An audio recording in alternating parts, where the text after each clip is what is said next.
فكلوا واشربوا ولا تسرفوا إنه لا يحب المسرفين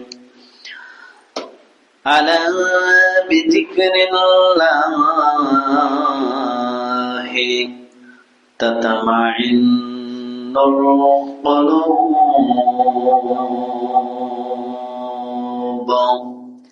إن الله وملائكته يصلون على النبي يا أيها الذين آمنوا صلوا عليه وسلموا تسليما اللهم صل على محمد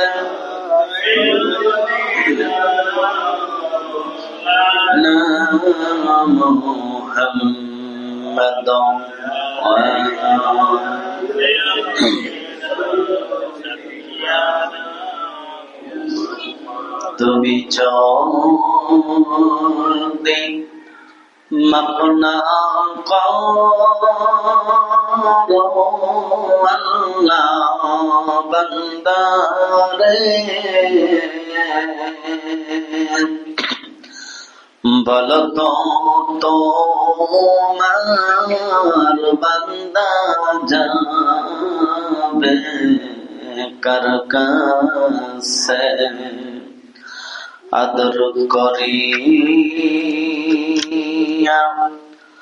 মানুষ বানাইয়া কেমনে দিবা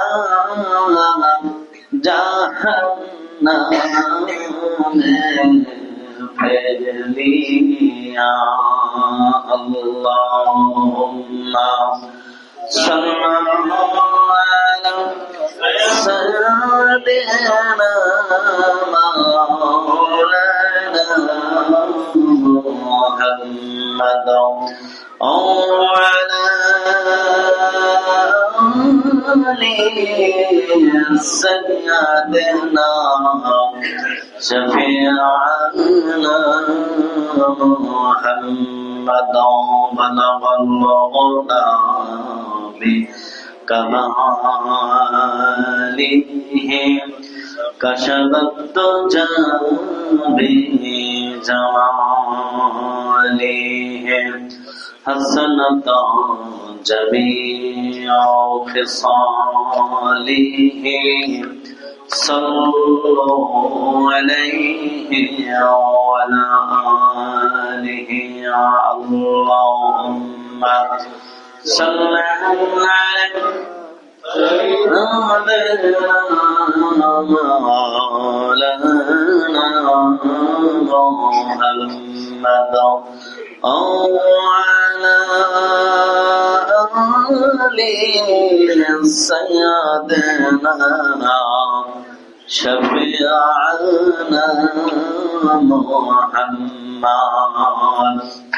الحمد لله والصلاة والسلام على عقبة للمتقين وعلى آله وأصحابه أجمعين اللهم أنت السلام ومنك السلام تبارك يا ذا الجلال والإكرام رب اشرح لي صدري ويسر لي أمري واحلل عقدة من لساني يفقهوا قولي الحمد لله সমস্ত প্রশংসা সমস্ত তারিফ সেই মহান রবের দরবারে যে রব্বে কারীম আমাদেরকে একটি সপ্তাহ পরে পবিত্র জুমার দুরাকাত ফরজ নামাজ আমরা যারা আল্লাহর ঘরে এসেছি দুনিয়ার সমস্ত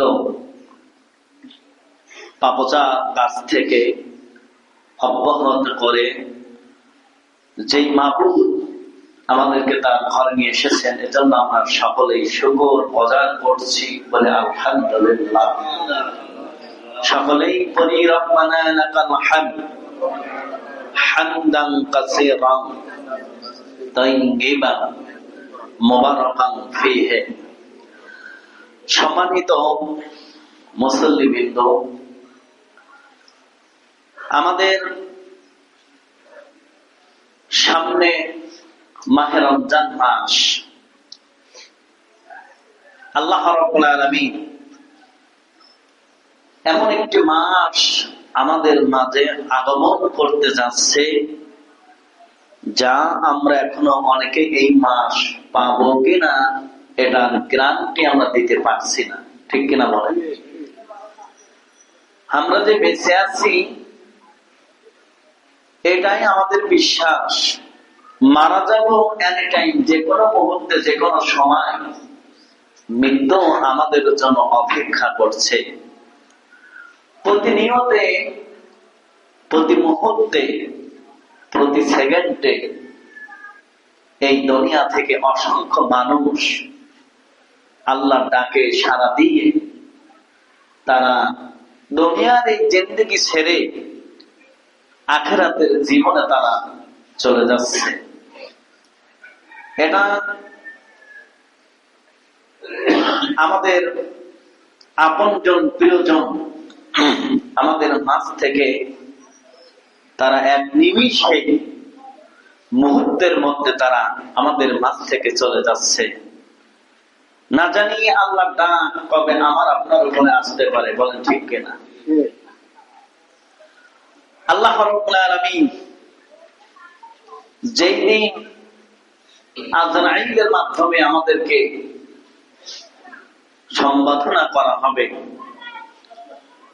আজরাইল সেদিন আর কোনো দিকে তাকাবে না, পিছনেও তাকাবে না, সামনেও তাকাবে না। আল্লাহর অর্ডার সেই দিন আজরাইল পালন করবে। সেই দিন কি আজরাইল পালন করবে? আমাদের মা বাবা, ভাই বোন, পাড়া প্রতিবেশী অনেকেই চলে গেছে। আমরা তাদের জন্য দোয়া প্রার্থী, দোয়া কামনা করি। আল্লাহ তুমি তাদের কবর আযাবটা মাফ করে দাও, সকলে আমিন। আমরা বর্তমান এখন দুনিয়ার জীবনে আছি, দুনিয়ার জিন্দেগিতে আছি। আগামীকাল আমরা অনেকেই বলি আগামীকালটা বোধহয় কিয়ামতের একটি কাল। আগামীকাল কি? কিয়ামতের কাল। কারণ আমার আপনাকে যে কোনো সময় মৃত্যু হতে পারে, যে কোনো সময় কি মৃত্যু হতে পারে। আচ্ছা, এই মৃত্যুর জন্য আমাদের প্রস্তুত থাকার দরকার আছে না নাই? মৃত্যুর জন্য কি আমরা অর্থ সম্পদ, ঢাল তরবারি এগুলো নিয়ে প্রস্তুতি থাকবো? মৃত্যুর জন্য আমাদের প্রস্তুতি থাকতে হবে ঈমান নিয়ে। আল্লাহ তুমি আমাদেরকে ঈমান নিয়ে মৃত্যু দিও, ঈমানদার না বানিয়ে আল্লাহ তুমি আমাদেরকে কি মৃত্যু দিও না। কত মানুষ মুনাফিক, কাফের, বেঈমান হয়ে মারা যাচ্ছে। সম্মানিত উপস্থিতি, যারা মুশরিক, যারা কাফের, যারা খ্রিস্টান, যারা বৌদ্ধ, যারা নাসারা, বলেন এই জাতির মধ্যে কোন মুনাফিক আছে? কথা বলেন। এই মুনাফিক যারা খ্রিস্টান বলেন, ইহুদি বলেন, বৌদ্ধ, নাসারা, এই জাতির মধ্যে কোন মুনাফিক আছে? বোঝেন নাই? নাই। মুনাফিক আছে কিসের মধ্যে? হ্যাঁ, এইবার বলছেন। এই কথাটুকু আমি পরে বলতে চাচ্ছিলাম যে আপনারা নিজেরা বলবেন, ইহুদি, খ্রিস্টান, বৌদ্ধ, নাসারা, এই জাতির মধ্যে মুনাফিক নেই। অথচ আল্লাহ তাআলা বলছেন ইন্নাল মুনাফিকিনা, আয়াত আছে কিনা? বর্তমান এখন আমার সামনে প্রায় 2টা হাফেজ আছে। এই যে মুনাফিকের কথা আল্লাহ বলল, বৌদ্ধ জাতির মধ্যে মুনাফিক নাই, মুসলমান জাতির মধ্যে মুনাফিক আছে। এটা বড় কষ্টের কথা না? কেন এই জাতিকে মুনাফিক বলা হলো? কেন মুনাফিক বলা হলো? মুসলমানদের ভিতরে যে মুনাফিক আছে, এই জাতির মধ্যে মুনাফিক থাকার কারণ হচ্ছে একটাই, যে এই জাতি যারা মুসলমান, এদের মধ্যে আমাদের সাথে আর একজন আর দেখতে পারে না, ভালোবাসা নাই, সম্পৃক্ত নাই। একে অপরের প্রতি যে একটা ভালোবাসা, একটা মহব্বত, এটা আমাদের মধ্যে খুব কম, ঠিক কিনা বলেন? মুসলমান জাতির মধ্যে আল্লাহ কেন মুনাফিকের কথা বললেন? কারণ এই জাতির মধ্যে অনেকেই কি আমাদের সাথে মুনাফিকি করে। আপনার কথাটা আরেকজনের কাছে বলে, আরেকজনের কথাটা আরেকজনের কাছে যাই বলে, আমার কথাটা আরেকজনের কাছে বলে, আমি আবার আরেকজনের কথাটা আরেকজনের কাছে বলি। এটাই হলো মুনাফিক। তাহলে আল্লাহ বলছে ইহুদি, বৌদ্ধ, খ্রিস্টান, নাসারা এই জাতির মধ্যে মুনাফিক নাই, মুনাফিক আছে মুসলমানের মধ্যে। মুনাফিক আছে কার মধ্যে? মুনাফিক আছে মুসলমানের মধ্যে। সম্মানিত উপস্থিতি, তাহলে আমরা যারা মুনাফিকের খাতায় আমাদের যাদের নাম চলে গেছে, এদেরকে কি করা লাগবে? তওবা করা লাগবে। মানুষ তো ভুল করতেই পারে, ভুলের ঊর্ধ্বে কেউ না, বলেন?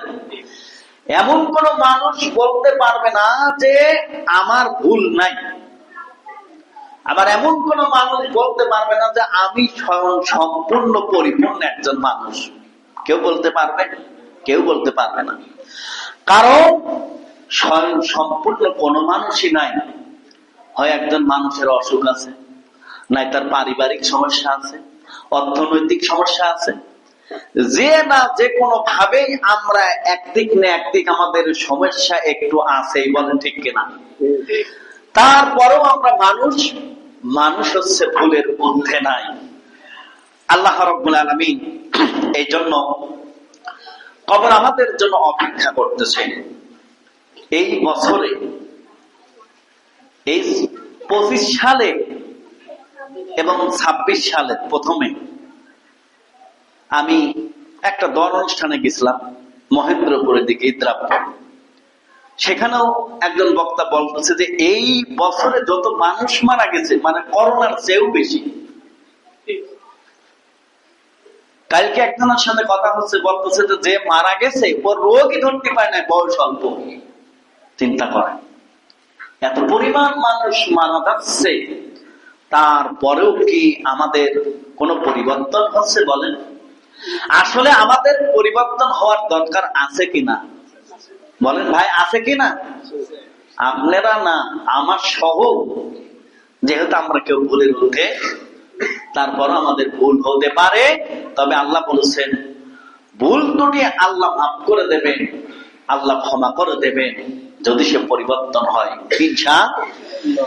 তাহলে আমাদের সামনে কি আছে?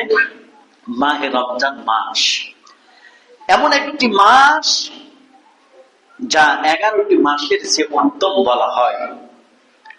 এই মাস এমন একটা গুরুত্বপূর্ণ মাস, এই মাসকে আল্লাহ রাব্বুল আলামিন পুরা মাস রহমত বলে সাব্যস্ত করেছেন, বলে আলহামদুলিল্লাহ।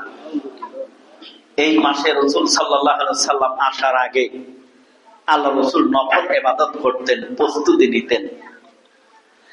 মাহে রমজান মাস আসলে আমরা অনেকেই রোগের কথা বলি, যে রোগ আছে, রোজা থাকতে পারি না, হাঁটু ব্যথা, মাথা ব্যথা, 20 রাকাত নামাজ পড়া সম্ভব না। 20 রাকাত নামাজ পড়তে আপনার মিনিমাম এশার নামাজ দিয়ে, তারাবির নামাজ দিয়ে না 1 ঘন্টা সময় লাগে, না একটু বেশি লাগে। আচ্ছা বলেন, এর চেয়ে বেশি সময় কিন্তু দোকানে পারে বসে থাকি। 2 বন্ধু অথবা দোকানে আড্ডা দিচ্ছি, চা খাচ্ছি, সেখানে কিন্তু বসে আছি ঘন্টার পর ঘন্টা, ঠিক কিনা বলেন? কিন্তু আল্লাহ রাব্বুল আলামিন আমাদের উপরে রোজা ফরজ করেছেন। এই রোজা কাল কিয়ামতের ময়দানে তার বান্দার জন্য সাক্ষী হবে, সাক্ষী দেবে, বলেন সুবহানাল্লাহ। আমি আজকের যে আলোচনা শাবান মাস, শাবান মাসের আজ হলো তৃতীয় খুতবা। খুতবাটার শিরোমণি হচ্ছে ইসলামের স্বাস্থ্যনীতি ও অসুস্থতার প্রতি দায়িত্ব। ইসলামে স্বাস্থ্যনীতি ও অসুস্থের প্রতি দায়িত্ব। আমরা যারা মানুষ, আমরা কিন্তু ছোট বড় এখানে সবাই কিন্তু অসুস্থ আছি, কেউ একটু বেশি, কেউ একটু। রোগ ব্যাধি কিন্তু সকলের শরীরে আছে। এই রোগটা আল্লাহ পাকের একটা নিয়ামত, একটা পরীক্ষা, বলেন সুবহানাল্লাহ। আর আল্লাহ তার মুমিন বান্দাকে বালা মুসিবত দিয়ে পরীক্ষা করে, বলেন সুবহানাল্লাহ। এখন যদি কারোর যদি শরীর খারাপ হয় বা রাগ হয়, ওই বেটা তো সুদ খায়, ওর তো শরীর খারাপ হবেই। আর যে বেটা সুদ খায় না, ওর মনে হয় শরীর খারাপ হয় না, ঠিক কিনা বলেন? ও খারাপ, ও নামাজ পড়ে না, এই জন্য শরীর খারাপ হয়েছে। তাহলে আল্লাহওয়ালা মানুষ যারা আছেন আমাদের দেশ, তাদের শরীর খারাপ করে না? আল্লাহ তো বলতেছে মুমিনের জান এবং মাল দিয়ে আমি পরীক্ষা করি। জান আর মাল দিয়ে কি? বালা মুসিবত দিয়ে পরীক্ষা করে, বিপদ দিয়ে পরীক্ষা করে। ছেলের উপরে হয়, মেয়ের উপরে হয়। দেখেন আমার ছেলের সামনে আছে 20 বছর একটা না ওষুধ চলতেছে, একটা 20 বছর মতো চলবে, একদিন বন্ধ করা যাবে না। তাহলে এটা কি পরীক্ষা না? আমার একটা না 6 মাস ওষুধ লেখেছে ডাক্তার, একটা না 6 মাস, কেবল 1 মাস হচ্ছে, তাহলে আরো 5 মাস। এরকম সবার বিপদ আছে না? এখন যদি মনে করেন না হাসান হুজুর তো 5 ওয়াক্ত নামাজ কালাম পড়ে, খুব ভালো, হাসান হুজুর অসুখ হইল কেন? আল্লাহ বলছেন মুমিনের জান এবং মাল দিয়ে পরীক্ষা করেন কে? তাহলে এটা মাথায় রাখতে হবে। রোগ, শোক, বালা মুসিবত সব আল্লাহর পক্ষ থেকে আসে, এটা কারোর ঠেকানোর ক্ষমতা নেই। ভালো হলেও হবে, মন্দ হলেও কি, এইটাই আল্লাহর পরীক্ষা। এই জন্য ইসলামের স্বাস্থ্য নীতি অসুস্থের প্রতি দায়িত্ব। সম্মানিত মুসলিম বিন্দু, মানব জীবনে আল্লাহর অন্যতম নিয়ামত হলো স্বাস্থ্য। মানব জীবনের নিয়ামত কি? মানব দেহের জন্য নিয়ামত হলো স্বাস্থ্য। এই যে আমাদেরকে এই স্বাস্থ্যটা দিয়েছে, দেহটা দিয়েছেন, সুস্থতা, এটা একটা নিয়ামত। যেই দিন আমরা জন্ম নিয়েছি, যে পর্যন্ত আমার বয়স হয়েছে, এর মধ্যে আল্লাহ আমাকে রোগ, শোক, বালা মুসিবত দিয়েছে, দিতে কিনা বলেন? সুস্থতা আল্লাহ নবী বলেছেন, সুস্থতা আল্লাহর একটা নিয়ামত। সুস্থতা কি? নিয়ামত। এখন যেই পরিমাণ ভেজাল আমরা খাচ্ছি, তাতে আমাদের সুস্থতা থাকা একটু কষ্ট করে, ঠিক কিনা বলেন? খাদ্যের উপর অনেক কিছু নির্ভরশীল করে। রাসূল সাল্লাল্লাহু আলাইহি সাল্লাম খাদ্যকে খুব স্পন্দন করতেন। খাদ্য, খাবার গুলো উনি সব খাবার খেতেন না। আমরা যদি দাওয়াত পাই, কি লুঙ্গি ঢিলা করে দিয়ে বসি, আজকে জন্মের খাওয়া খাবো, এই যে খাইলেন, এটা আপনার শরীর খারাপ করবে। কোরআন হাদিস ইসলামের সাপোর্ট করছেন, তোমরা কম খাও। আজকের আলোচনার ভিতরে আছে, সেটা আমি আগেই বলতেছি। দাওয়াত পাইলি যে বেশি খাওয়া লাগবে তা না, অতি ভোজনে আরো কি শরীর খারাপ হয়। পেটে 3টা জায়গায় জায়গা রাখতে হবে, তাহলে কম খাইলে কি শরীরটা ভালো থাকবে, সুস্থ থাকবে। কম খাইয়ে থাকবেন, বেশি খাইয়ে থাকবেন, ভালো হয় কোনটা? দাওয়াত পাইছেন ফ্রি, সেই সাঁটা সাইটে দিলেন, এবার দেখবেন যে ওই সাঁটার পরে কি হয়, খারাপ হয় না ভালো হয়? খারাপ হবে।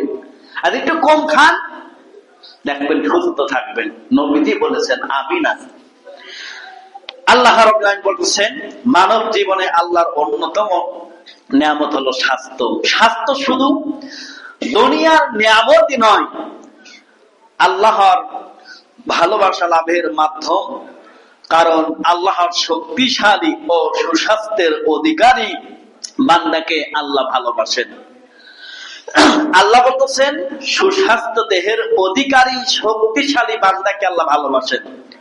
এখন আপনারা যদি মনে করেন যে তাহলে আমার শরীরে শক্তি আছে বেশি, আল্লাহ আমাকে ভালোবাসে, তা নয়।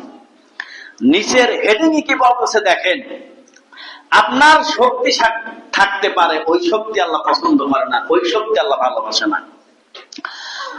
আল্লাহ রাব্বুল আলামিন বললেন দৈহিক, মানসিক ও ঈমানী দিক থেকে যেই বান্দা অধিক শক্তিশালী, আল্লাহ তাকে বেশি ভালোবাসেন, পছন্দ করেন। বলেন সুবহানাল্লাহ। তাহলে ঈমানী শক্তির কথা বলছে। আপনার গায়ে শক্তি আছে, এখন যদি মনে করেন আমার গায়ে শক্তি আছে, আল্লাহ আমাকে পছন্দ করে। আল্লাহ বলছেন ঈমানী শক্তি। কি শক্তি? এখন ঈমানী শক্তি আছে। ওই একজনকে বলা হচ্ছে ভাই নামাজ পড়েন না, নামাজ পড়লে আমার ভাই ঈমান ঠিক আছে, নামাজ পড়ি আর না পড়ি ঈমান আমার ঠিক আছে। আরে বেটা, যেই ব্যক্তি নামাজ পড়ে না তার আমার ঈমান কিছু, ঈমানই তো নাই। আপনি বলেন যে নামাজ পড়ে না, সে কি ইমানদার বলে দাবি করতে পারে? কথা বলেন, দাবি করতে পারে? তাহলে বলতেছে যে আমি নামাজ পড়ি আর না পড়ি ঈমান আমার ঠিক আছে, তো তোমার ঈমানই তো নাই। তাহলে আল্লাহ বলতেছে যে আমি তাকে অধিক ভালোবাসি, তার ঈমানী শক্তি আছে। ঈমানী শক্তির প্রয়োজন আছে না নাই? বলেন, কথা বলেন, ঈমানী শক্তির প্রয়োজন আছে না নাই? আমাদের প্রত্যেকেরই ঈমানী শক্তির দরকার আছে ইনশাআল্লাহ। আল্লাহ তাআলা তারপরে বলতেছেন দুর্বল মুমিনের চেয়ে শক্তিশালী মুমিন অধিকতর কল্যাণময় এবং আল্লাহর নিকট অধিকতর প্রিয়, তবে উভয়ের মধ্যে কল্যাণ রয়েছে। স্বাস্থ্যতা নিয়ামতের বিষয় অসতর্কতা, অবহেলা সম্পর্কে সতর্ক করেছেন রাসূল সাল্লাল্লাহু আলাইহি সাল্লাম। স্বাস্থ্যের প্রতি কোনো অবহেলা করা যাবে না।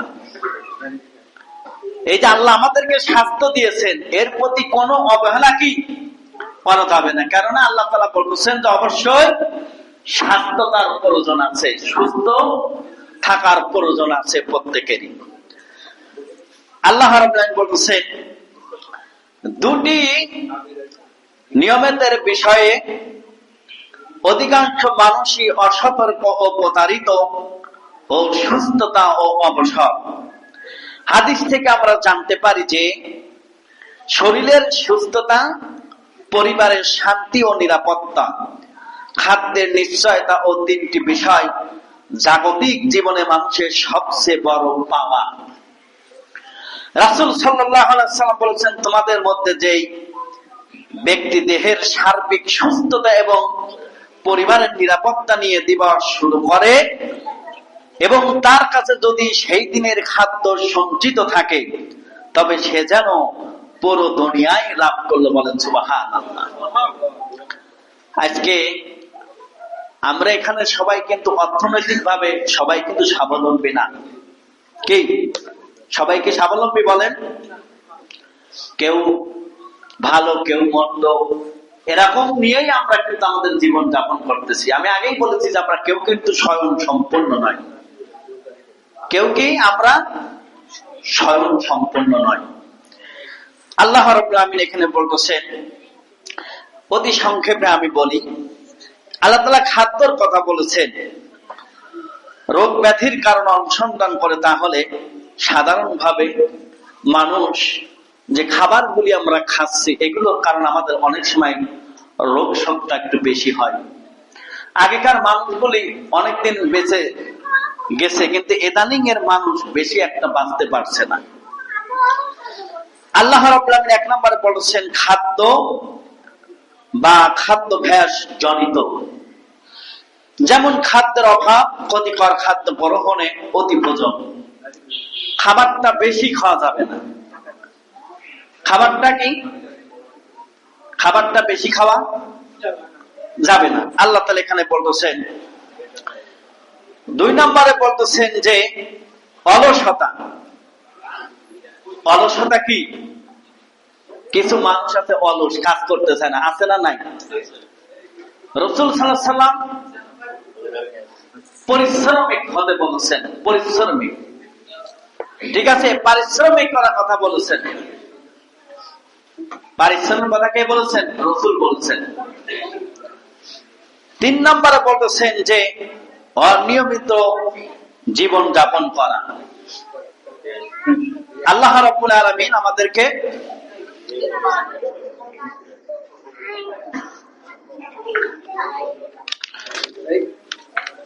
ছয় নম্বরে বলতেছেন মানসিক অস্থিরতা।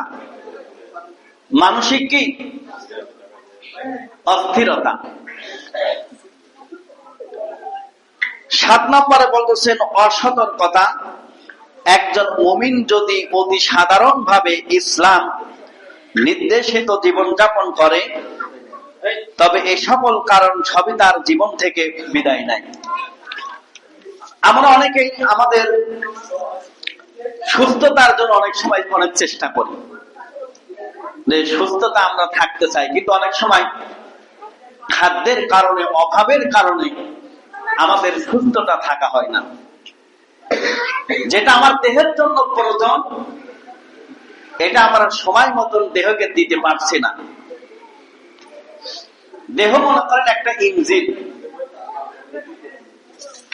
এই ইঞ্জিনের ভিতরে ভালো ভালো খাদ্যের প্রয়োজন আছে, আছে না নাই? কথা বলেন, আছে না নাই? এখন যদি আপনি খাদ্য খাবার গুলো যদি পচা হয়, খারাপ হয়, তাহলে অবশ্যই কিন্তু আপনার দেহ কি খারাপ হবে। এই জন্য আল্লাহ তাআলা এখানে বলতেছেন আকুলু ওয়াশরাবু ওয়া লা তুসরিফু ইন্নাহু লা ইউহিব্বুল মুসরিফিন। আল্লাহ তাআলা বলছেন এবং তোমরা খাও এবং পান করো, কিন্তু তোমরা কি অপচয় করো না। কি করো না? তোমরা অপচয় করো না। নিশ্চয় তিনি অপচয়কারীকে আল্লাহ পছন্দ করেন না। অপচয়কারীকে কি আল্লাহ পছন্দ করেন না। আল্লাহ রাব্বুল আলামিন ইসলাম পবিত্র উপকারী খাদ্য হালাল করা হয়েছে এবং সকল ক্ষতিকর খাদ্য, নোংরা জিনিস মানব দেহের জন্য আল্লাহ কি হারাম করেছেন। আল্লাহ হালাল বস্তু, হালাল খাবারের কথা বলেছেন। নোংরা খাবার যেগুলো মানব দেহের জন্য কি ক্ষতিকর, ওই খাবারগুলো আল্লাহ কি নিষেধ করেছেন। আল্লাহ রাব্বুল আলামিন এখানে বলতেছেন জীবনের জন্য খাদ্য, জীবনের জন্য কি? জীবনের জন্য খাদ্য, খাদ্যের জন্য জীবন নয়। খাদ্যের জন্য কি? খাদ্যের জন্য কি জীবন নয়, জীবনের জন্য খাদ্য।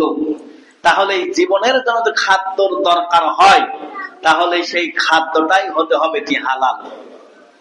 সেই খাদ্যটা কি হালাল হতে হবে। আজকে আমরা যারা হালাল হারাম যারা বাঁচতেছি না, দেখে চলছি না, এই হিসাব তাদের এই দুনিয়াতেও হবে, আখেরাতেও হবে।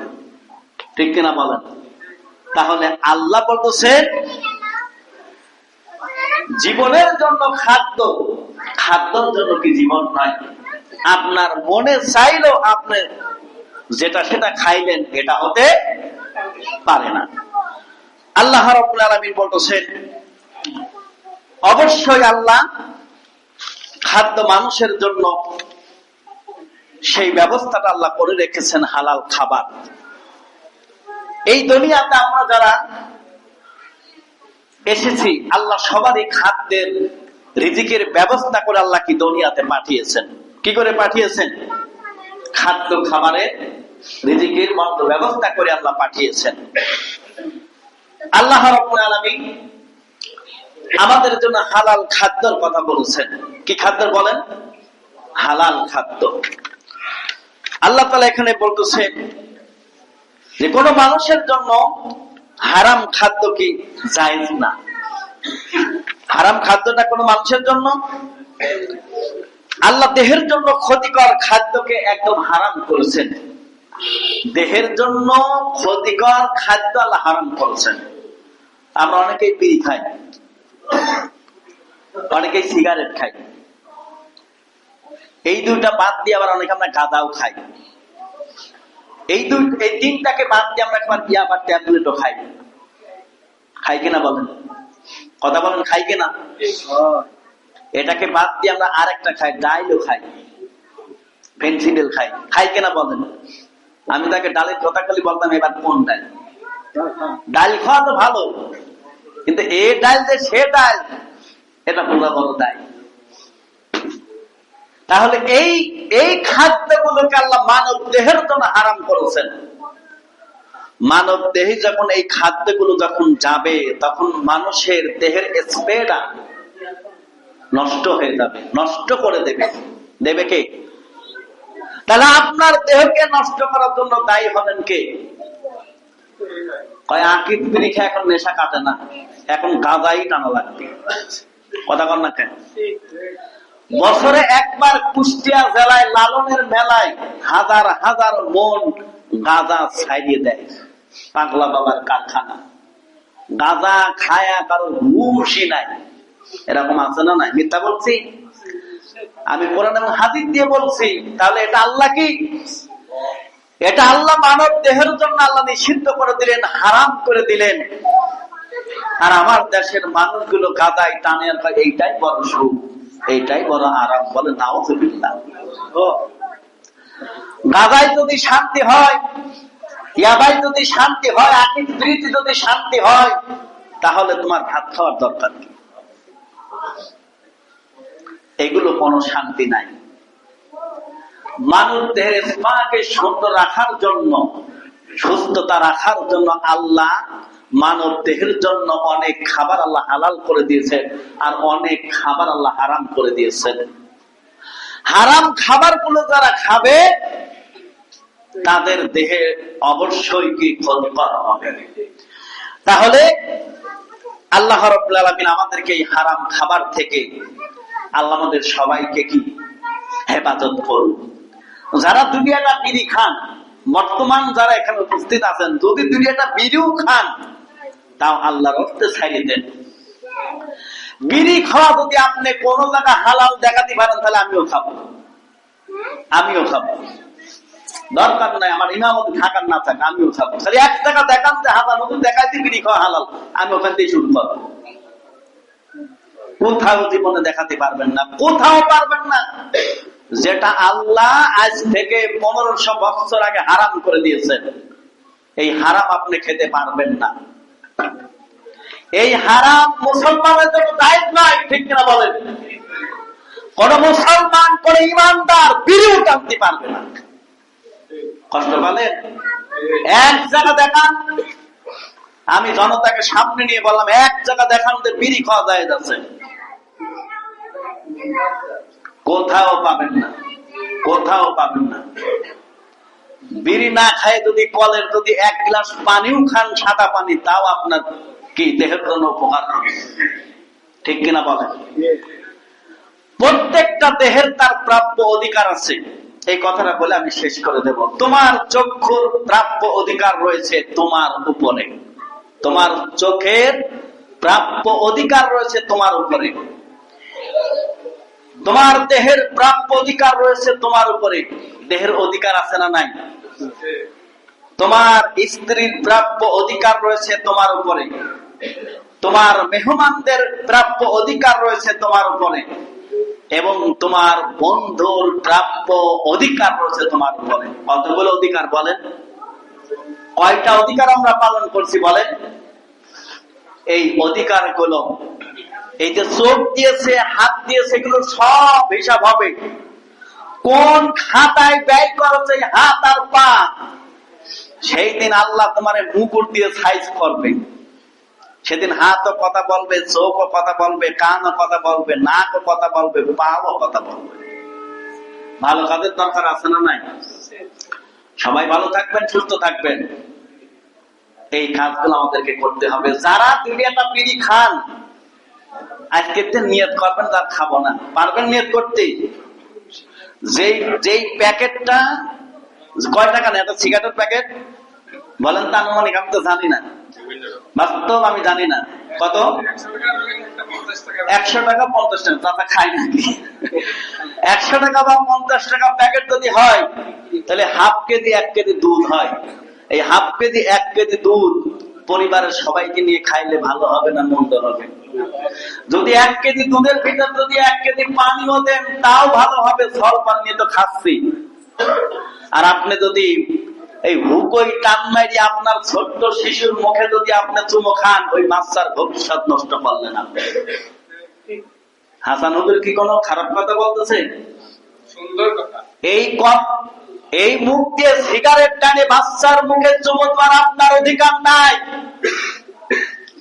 আপনি গাদায় টান মারে আপনার এই নিষ্পাপ শিশুর মুখে চুমো দেওয়ার অধিকার আপনার নাই। আল্লাহ বলেছেন আমি না। কোন হারাম মুখ যেন পবিত্র মুখের সাথে যেন টাচ না হয়, ডন্ট টাচ, টাচ করা যাবে না। আল্লাহ রাসূল বলেন পেঁয়াজ খেয়ে যেন কেউ মসজিদে আসে গাল দিয়ে গন্ধ পায়, কথা কর না কেন? আর তুমি বিড়ি খেয়ে আসো যে একদম মসজিদে, এত সস্তা ইসলাম নয়। সম্মানিত উপস্থিতি, আমরা যতটুকু শুনি মানার জন্য চেষ্টা করবো ইনশাআল্লাহ। আমাদের ধারাবাহিক তাফসীরুল কোরআন মাহফিল প্রত্যহ রবিবার